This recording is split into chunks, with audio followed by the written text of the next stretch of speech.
Mrs. von der Leyen, 1 month after the European Parliament adopted a resolution, you are here presenting the European Commission's recovery plan. And I must say it's an ambitious plan, it is a pro-European plan, and is a plan that is going along the lines of what we suggested. And thank you very much for giving the European Parliament the role that it deserves, putting us on an equal footing with the Council, making sure that this recovery plan is within the MFF and the resources that you referred to.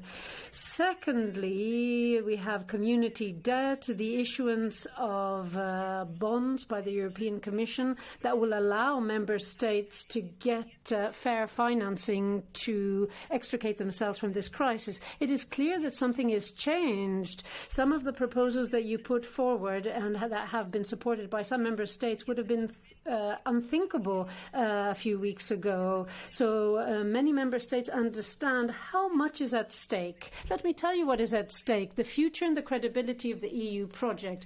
It's not just about solidarity. It's about the survival of the euro and the single market. And it's also about the survival of the European project, because perhaps some haven't understood that we're not here to haggle. At least my political group isn't here for that. It's here to have a political union. Some are talking in the Council as if nothing had happened, as if we hadn't had this huge crisis in the last few months, as if we hadn't had these millions of deaths.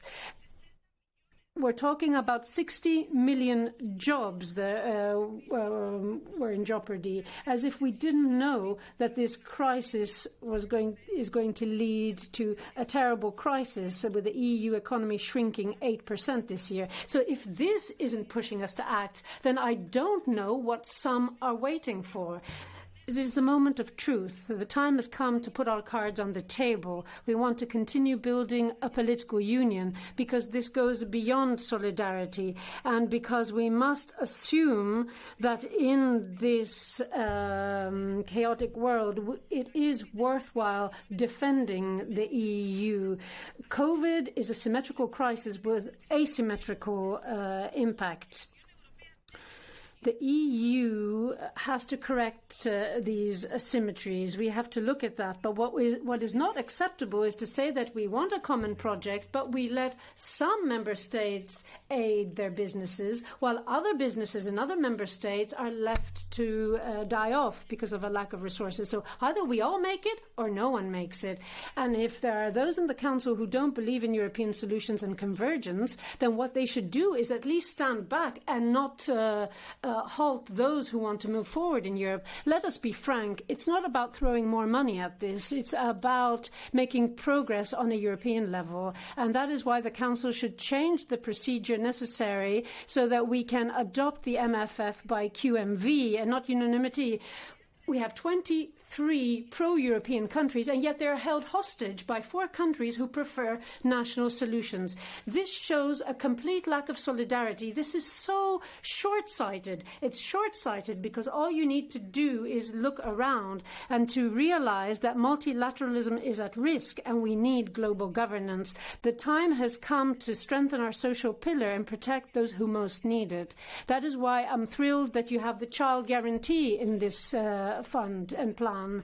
It is our obligation to show solidarity to future generations. We have to invest in the green and digital transformation. We cannot put an end to biodiversity and damage the environment and put huge debts on the shoulders of future generations.